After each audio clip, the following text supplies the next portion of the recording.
ইমান ৰ'দ আৰু আমি গৈ আছোঁ লক্ষ্মী ঘৰলৈ হয় নাই গেলা গৰমত ছাতিটো আছে যদি মেলিবলৈ এলাহ সেইবাবে নাই মোলা এতিয়া আমি গৈ আছোঁ মিঠাই কিনিবলৈ এয়া আমি মিঠাই লৈ ল'লোঁ বাছখন মানে ইমান দেৰি ৰখাইছে ন কি ক'ম আৰু গাইছ গেলা গৰমত পংখী একদম মানে খং উঠি গৈছে তাই ফেচিয়েল এক্সপ্ৰেশ্যনত গম পাইছে আপোনালোকে আমি আইচক্ৰীম খাই খাই ৰৈ আছোঁ লক্ষ্মীলৈ আৰু এজনী ফাইনেলি লক্ষ্মী আহি গ'ল আমাক নিবলৈ আৰু ইয়াৰ পৰা আমি যাম স্কুটিত মানে পংখীয়ে মই যাম আৰু লক্ষ্মী পাছত আৰু আমি পাই গ'লোগৈ লক্ষ্মী ঘৰ ইয়াতে দীক্ষা পংখী আমি গোটেইকেইজনী একদম আৰু অকণমানিজনী চাওক গাইজ তাইকটো আপোনালোকে দেখিছে আগৰ ভিডিঅ'টোত তাইও আহিছে এইফালে চাম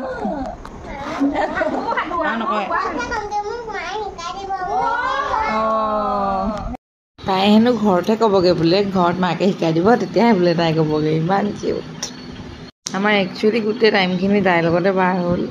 বহুত ভাল লাগিলে আৰু ইয়াত দেখিছেনে একদম সৰুৰ পৰা ডাঙৰলৈকে চব একদম চব মোবাইলত ব্যস্ত কিন্তু মই ব্যস্ত নহয় গাইজ সেইবুলি মই ব্লগ বনাই চাব গাইজ ফেনৰ মাত বহুত আহিছে প্লিজ ইগন'ৰ কৰিব কাৰণ ভইচ অভাৰ দি আছোঁ যিহেতু হয় নাই আৰু তাৰপাছত আমি ধুনীয়াকৈ খাই বৈ ল'লোঁ আৰু বহুত লেকচাৰ মাৰিলোঁ আমি চবেই আৰু তাৰপাছত এয়া চাওক পংখীয়ে মাছ মাৰিছে আৰু তাই একদম মাছ ভৰাইছে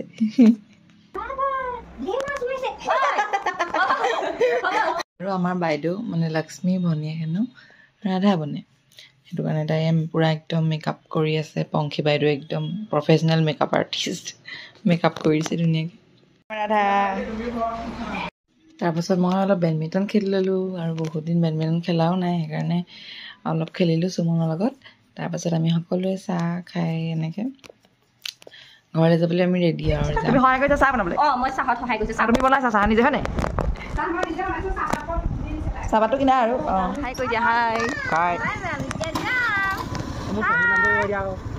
আৰু আমি ঘৰলৈ যাবলৈ ওলালোঁ ধৰিছে ধৰ তাইক ধৰ বহুতো যাবগৈ দেখিছে নহয় টিকলি উৎপাত তাই একদম মানে হেৰি ৰাস্তা পাই একদম ফ্ৰী ৰাস্তা পাই একদম যি দৌৰি গৈছে মোৰ কেনেকুৱা মানে ভয় লাগিছে কেনেবাকৈ যদি গাড়ী আহি যায় কি হ'ব টেনশ্যন মানে ভিউ কিতনা জবৰদস্ত আকৌ আমি দোকানত সোমাই আলু চব আৰু ঘুগুনি খাই ল'লোঁ মোৰ চকু চক ৰঙা হৈ গ'ল স্কুটিত আহি পেলাই এইবোৰ চক একদম পৰা চকু ৰঙা হৈ গাইজ 10 টকীয়া মস্তি খালে এনেকুৱাই হয় চকুকেইটা ৰঙা হৈ যায় এইটো ব্লগত দেখিছে আপোনালোকে চব বহুতেই দেখিলে আমি এতিয়া মই বাই বাই দিবলৈ আহিছোঁ আমি ৰাজাক লগ পাই গ'লোঁ এইটো হৈছে ৰিতম এইটো ৰাজাই মই ব্লগ কৰিছোঁ কাৰণে লুকাই দিছে দেই লাষ্ট